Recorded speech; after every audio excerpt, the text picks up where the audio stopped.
제가 첫애 한참 고열이 났을 때 병원을 안 데리고 간다고 버텼더니 친정엄마가 그랬죠. 네가 의사냐? 네가 뭔데 그렇게 하냐?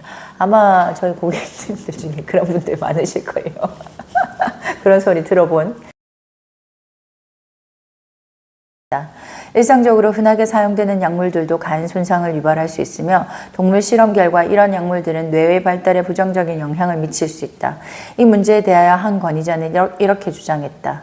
어떤 환자들은 가끔 발작을 겪으면서 정상적인 삶을 영위하는 것이 약물로 인해 계속적이고 나른하고 질이 멸렬한 상태에서 발작이 없이 사는 것보다 더 나을 수 있다. 나는 발열성 경련을 겪은 아이들에게 재발을 방지하기 위해서 페노바르비탈을 처방하라고 훈련받았다. 지금 의대에서 공부하고 있는 학생들도 여전히 같은 치료법을 배운다. 내가 이 치료법에 대해 의문을 품기 시작한 것은 페노바르비탈을 복용하면서도 계속 경련을 일으키는 일부 환자들을 보게 되면서부터다. 그러자 페노바르비탈을 복용해서 발작을 일으키지 않는 사람들이나 또는 복용하지 않고서도 다른 경련을 일으키지 않는 사람들에 대한 의문이 생겼다.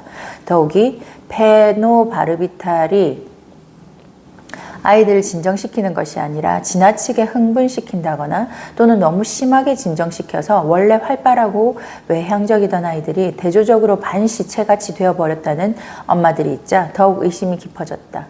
경련은 그렇게 자주 일어나는 증상이 아니고 영구적인 손상을 입히지 않기 때문에 나는 내 치료를 받는 아이들에게 더 이상 이런 치료법을 처방하지 않는다. 만일 경련을 겪는 당신의 아이에게 의사가 장기적인 경련 방지 치료를 처방하면 그것을 받아들일지 결정을 내려야 한다. 나는 의사가 처방한 치료에 의문을 제기하기 어렵다는 것을 잘 알고 있다. 또 그랬다가는 퉁명스러운 면박만 당할지도 모른다. 네가 의사냐?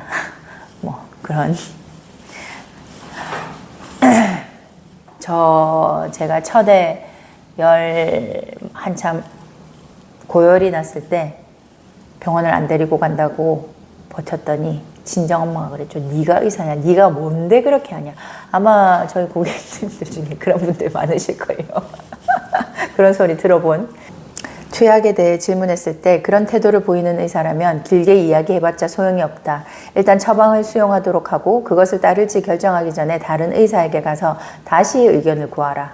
당신의 아이에게 발열성 경련이 일어나면 우선 당황하지 않도록 애써야 한다. 말하기는 쉽지만 그렇게 행동하기는 쉽지 않을 것이다. 당연히 굉장히 당황스럽죠. 아이가 발작을 일으키는 광경을 목격하면 정신이 쏙 빠지고 낙담하게 되기 십상이다.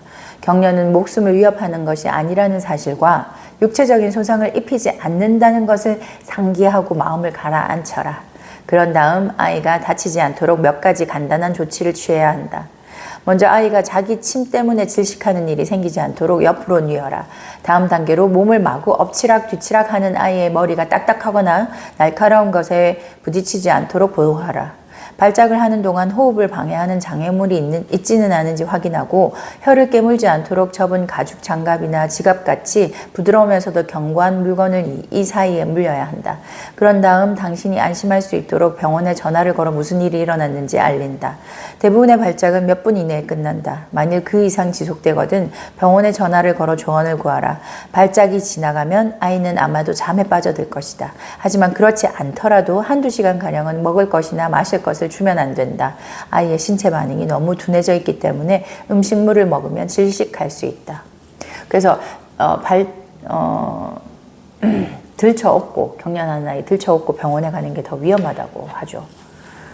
아까 우리가 발열 시 가장 신경을 써야 되는 거는 탈수라고 했어요. 근데 탈수가 되는지 탈수가 뭔지 사실 부모들은 잘 알 수가 없죠.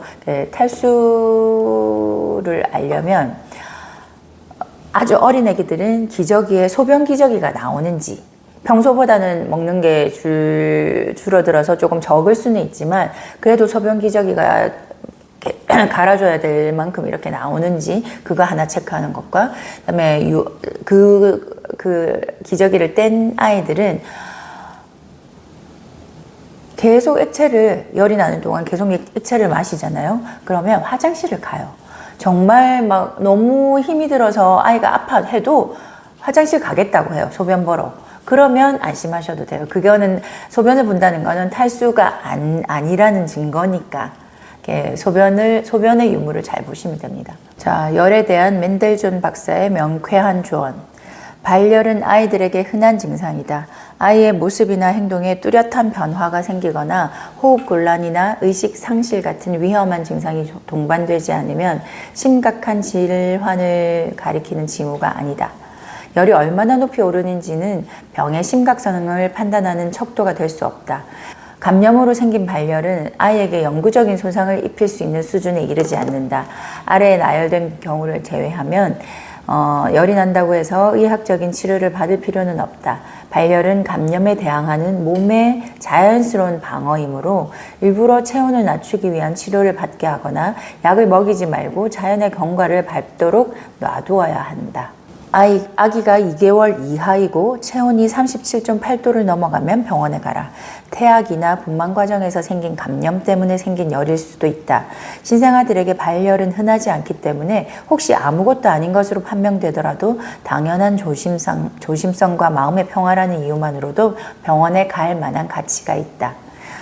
좀 큰 아이들이라면 3일 이상 열이 계속되거나 구토, 호흡장애, 여러 날 동안 지속되는 기침 같은 주요한 증상, 일반적으로는 보통 감기에는 수반되지 않는 두드러진 증상같이 나타나는 경우가 아니라면 병원에 갈 필요가 없다.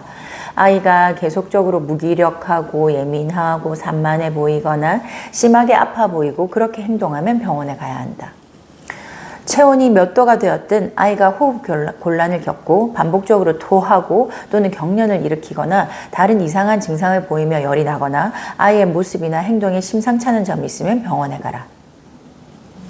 아이가 열이 나며 오한이 든다고 담요로 더욱 꽁꽁 싸서 그에 거스르려 하지 말라. 그러면 체온이 더욱 급격하게 올라갈 뿐이다. 오한은 몸의 자연스러운 반응이므로 걱정하지 않아도 된다. 오한은 아이가 춥다는 뜻이 아니라 몸이 높아진 체온에 적응하기 위해서 거치는 메커니즘의 일부다. 열이 오른 아이는 쉬게 해야 하지만 지나치게 야단법석을 떨 필요는 없다. 날씨만 적당하다면 아이를 실내에만 있게 한다든가 침대에서 벗어나지 못하게 해야 할 필요는 없다. 신선한 공기와 적당한 활동은 체질을 개선시켜서 더욱 잘 극복하도록 해줄 수도 있다. 그리고 그렇게 한다고 해서 더 아파지지는 않는다. 하지만 격렬하고 경쟁적인 스포츠는 하지 않아야 한다. 아이의 발열이 일사병이나 중독같이 감염 이외의 다른 원인에서 비롯된 것이라고 믿을 만한 이유가 있으면 즉시 병원 응급실로 데려가라. 당신이 살고 있는 지역에 응급실이 하나도 없는 경우에는 어디든 의료 치료를 받을 수 있는 곳으로 즉시 데려가라. 감기에 걸리면 잘 먹이고 열이 나면 굶겨야 한다는 해묵은 이야기를 귀담지 말아라. 어떤 병에 걸리든 영양은 회복에 중요한 영향을 미친다. 감기든 아니면 발열이든 아이가 먹을 수 있는 만큼 먹이는 것이 좋다. 감기와 발열은 모두 몸에 공급되는 단백질과 지방 그리고 탄수화물을 빠르게 연소시키므로 영양소를 보충해 주어야 한다. 아이가 먹으려 들지 않거든 열량이 있는 과일 주스 같은 음료도 도움이 된다. 유대인이 아니더라도 닭고기 수프는 도움이 될 것이다. 이 부분은 저는 조금 다르게 했어요. 왜냐면 일단 저희 아이들이나 보통의 이제 어떤 특정한 발열의 원인이 있지 않는 이상에는 체기로 시작되는 경우가 굉장히 많기 때문에 체기는 음식하고 연관이 있죠. 소화를 잘 못 시켜서 그렇게 된 거라 일단 극심하게 배가 고프지 않다 할 때까지는 좀 굶기죠. 그리고 정말 배가 고플 때는 미음 정도로 이렇게 주고 그러니까 소화기관에 무리가 가지 않아야 한다는 거에 저는 동의합니다. 발열과 함께 흔하게 나타나는 증상들은 상당한 양의 수분이 빠져나가게 만든다. 그대로 놔두면 탈수가 생길 수 있으므로 충분한 양의 음료를 마시게 하면 그런 위험을 막을 수 있다. 시간당 240cc 정도를 먹게 하는 것이 요령이다. 열에 관해서 맨델존 박사의 조언이었습니다. 끝.